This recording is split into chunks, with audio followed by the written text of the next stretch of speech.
Brad Stein dropping absolute bombs. All right, let's see it. People say, yes, what's the difference? You know, the Bible's just another book. No, first off, that's wrong. The Bible's not a book.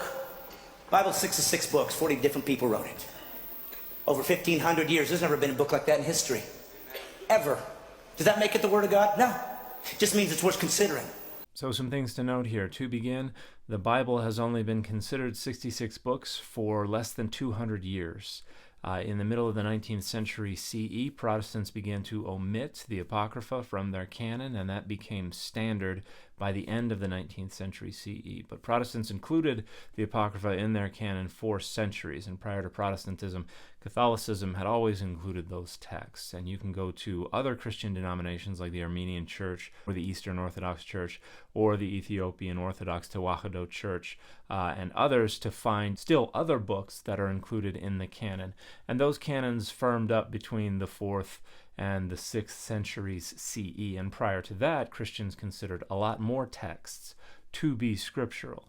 So this is a very modern concept of the Bible. It specifies the Bible as it existed within a very narrow period of time and only specifies one denomination's conceptualization of the Bible. Now, there were a lot more than 40 people involved in the composition of the biblical text. It's only 40 people if you accept that every word of the Bible is inerrant and every word of the Bible is historically accurate. And there are absolutely no data anywhere that support the inerrancy of any syllable of the Bible. That's a dogma that one must just choose to accept. And the data indicate that much of the Bible is historically inaccurate. There are potentially hundreds of different authors, editors, and redactors responsible for getting the Bible into the shape it has come down to us in. And it wasn't written over a period of 1,500 years. It was written over a period of around 1,000 years, give or take a century, depending on how early some poetic fragments that we find in the Pentateuch and in a psalm or two are. So it is unique in the way it has come together, but there are numerous books that are very unique in the way that they have come together. Uniqueness does not mean something ought to be considered. I think it ought to be considered for the influence it has had, and not because it came together in a unique way. That doesn't really mean anything. Well, how about history?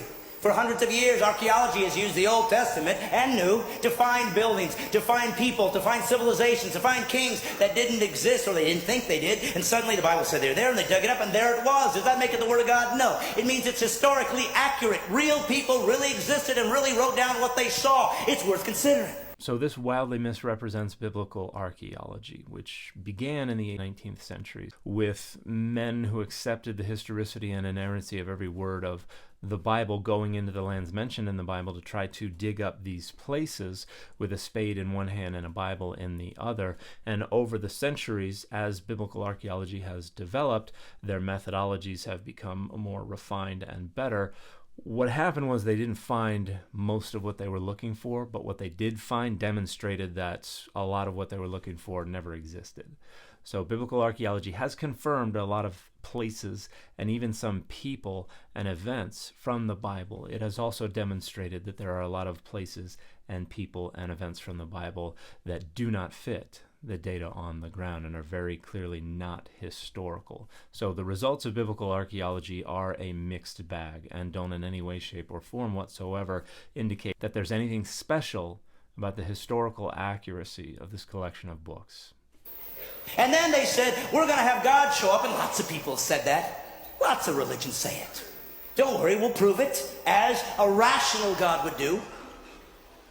I will do prophecies. I will show that I'm not trapped in linear time, that I can see beyond where you are. I will give prophecies to tell you what the guy, when I show up and God appears on earth to reveal himself, I'll show you what he's going to look like. Over 300 prophecies. And then a man showed up one day named Jesus. And he said, I'm that guy. And he fulfilled all 300 prophecies. That's impossible. People could say, well, yes, they just wrote it afterwards and filled it all in. But we know that the first Greek translation of the Old Testament was done 250 years before Jesus was born. So how could they possibly know that he'd be born in Bethlehem? How could they possibly know he was going to be crucified when crucifixions didn't even exist as a capital punishment yet? How could they know that he'd be betrayed for 30 pieces of silver 250 years before there was a Jesus? Does it make it the Word of God? No, but it's starting to get close. So this is wildly misrepresenting the data. To begin, the notion that any of these things were actually fulfilled by Jesus requires we presuppose the inerrancy and the historical accuracy of the Gospels. But that runs us into contradictions. For instance, the notion that Jesus was born in Bethlehem is actually rejected by most scholars, who think that Jesus was probably born in Nazareth, but then well after his death, they started telling the stories in a way that has Jesus born in Bethlehem so that he could be made to fulfill that prophecy. Because the earliest gospel, the Gospel of Mark, doesn't say anything about Jesus coming from Bethlehem. It just says Jesus came from Nazareth. Matthew, the gospel author who is most likely to alter the stories from the ways they're told in the other gospels so that Jesus is more clearly fulfilling prophecy, is the first one to mention Jesus being born in Bethlehem. And then Luke does it after that, probably in a couple of chapters that were secondarily added to the already completed Gospel of Luke. But Luke tells the story in a different way from Matthew. These are irreconcilable stories. And so obviously the gospel authors needed to get Jesus from Nazareth to Bethlehem, almost certainly so that Jesus could be said to fulfill that prophecy, but they account for that in two contradictory ways. And then when it comes to the 30 pieces of silver, well, that's only in Matthew. Again, the gospel author who is most likely to alter the story so that they could have Jesus more directly fulfilling Hebrew Bible prophecy. There are no data that support the notion that Jesus, the actual Jesus that walked the earth, ever fulfilled any actual prophecy. That is only a dogma that one chooses to accept. And then he said this, I'm going to prove it to you. I'm going to die. And I'm going to come back to life. Nobody's ever done that. And he died. And all those who were with him, 3 years, ran in fear, as would all of us. And they ran away and they said, I guess we were wrong. And then something happened. Something happened that made all of these guys come back and be willing to be martyred for this belief system, except for one. Of course, John was sent off, but everybody died a martyr's death. What was it for? Because they thought they were going to get rich? There was no riches here. There was no riches. The Roman government hated them. They wanted them destroyed. They'd use them as people that could be eaten alive by animals for sport and entertainment. You were kicked out of your culture. The Jews weren't going to take you in, so there was no value there. There was nothing good here. There was nothing here to gain. And they all still died for what? Because they found a new religion? No, for one reason. They said this. I saw him die. And I saw him come back. So again, this is being told in a way that presupposes the inerrancy and the historical accuracy of the biblical accounts. And the data just don't support that.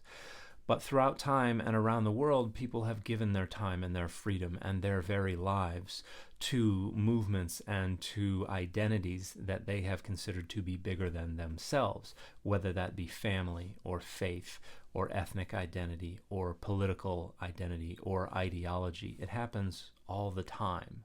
It is not evidence of something miraculous happening. It is just evidence that these people had normal human brains, normal human cognition, and found some kind of value and meaning in making these sacrifices for this movement. That is not unusual.